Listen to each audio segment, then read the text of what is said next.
श्रीमती माधवी जैन बनगांव दमोह से पूछती हैं। नमोस्तु महाराज जी। पहले के समय में सुविधाएं कम होती थी, परंतु व्यक्ति बहुत अधिक सुखी और समृद्धिशाली होता था। परंतु वर्तमान में सुविधाएं जितनी अधिक बढ़ती जा रही हैं, व्यक्ति उतना ही दुखी तथा असमर्थ होता जा रहा है। परंतु सुविधा होने पर व्यक्ति को उतना अधिक सामर्थ्य होना चाहिए, परंतु आज व्यक्ति उतना ही असमर्थ होता जा रहा है। ऐसा क्यों? धर्म नीति में और आज की भौतिक नीति में यही तो अंतर है। भौतिक नीति हमें एक सुख देगी लेकिन 10 दुख देगी। आज जितनी सुख सुविधाएं भौतिकता में प्रदान कर रहा है विज्ञान हमें, उससे ज़्यादा साइड इफेक्ट ज़्यादा हो रहे हैं। बहुत सारी व्यक्ति अपने जीवन को जैसे कितना प्रदूषण कर रहे हैं, कितने ये सुविधाएं आपको लगती हैं, जिनके साइड इफेक्ट कितने हैं। आज टीवी है, मोबाइल हैं, ये सब सुविधाओं में आते हैं, लेकिन इसके साइड इफेक्ट इतने ज़्यादा हो रहे हैं कि आज कोई भी व्यक्ति थोड़ा सा भी होता है कैंसर हो जाता है, कोई को कोई बीमारियां हो रही। ये सब इन्हीं के परिणाम हैं। ये सब चीज़ें हमारे धर्माचार्य या धर्म के जो भगवान रहे सब जानते थे। रामचंद्र जी जानते थे कि मोबाइल कैसे बनता है, उनको मालूम था कि टीवी कैसे बनाए जाते, लेकिन उन्होंने बताए नहीं। महावीर जानते थे कि आकाश में कैसे उड़ा जाता है, अणु बम कैसे बनता है, लेकिन उन्होंने बताए नहीं, क्योंकि धर्म शास्त्रों का नेता पिता के समान होता है। पिता एक न जाने कितनी चीज़ों को जानता है, लेकिन अपने बेटे को वही बताता है जो उसके लिए हितकारी है। वो गलत रास्ते भी जानता है, लेकिन बेटे को गलत रास्ता नहीं बताता।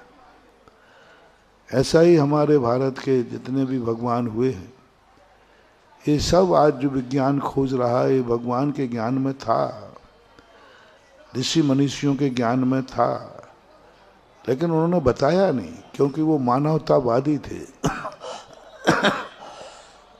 विज्ञान जो है मानववादी है, और हमारे जो आचार्य महाराज होते थे, संत होते थे, वे मानवतावादी होते थे।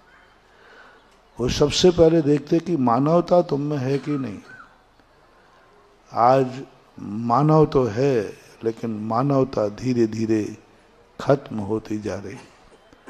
और धर्मशास्त्र कहते हैं हमें सुख सुविधाएं भली कम मिलें, लेकिन मानवता जिंदाबाद रहना चाहिए। मानवता हमेशा कायम रहेगी तो व्यक्ति सुखी ज़्यादा रहे।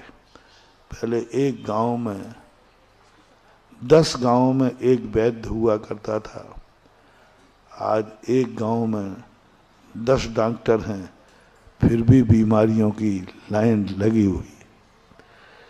विज्ञान हमें एक ऐसी कगार पर जाके खड़ा कर देगा जहाँ से हम लौट भी नहीं सकेंगे और आगे हम जा भी नहीं सकेंगे।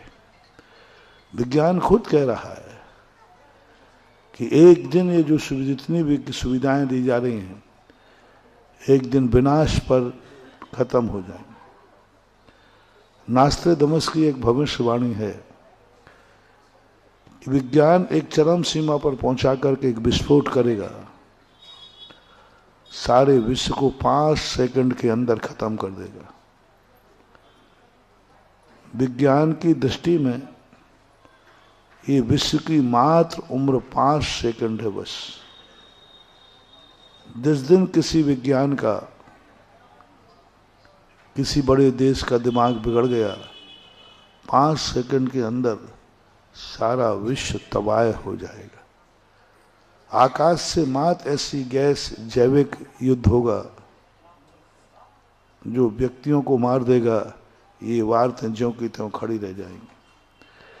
तो ये सारी स्थितियां आज बच्चों जैसी हैं कि बच्चे को मिट्टी बहुत अच्छी लगती है, लेकिन वो नहीं समझ पाता है कि इस मिट्टी का भविष्य क्या है। आज वैज्ञानिक सुविधाएं हमें अच्छी लग रही हैं, लेकिन इनके जो साइड इफेक्ट होने वाले हैं उससे व्यक्ति बेखबर है।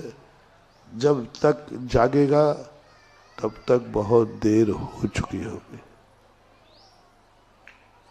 चारू जैन जबलपुर से पूछती हैं, नमोस्तु महाराज जी, हम किसी भी कार्य को करते हैं तो उसमें हमारा कंसंट्रेशन नहीं बनता और हमारा मन भटक जाता है, तो हम ऐसा क्या करें कि मन की स्थिरता बनी रहे?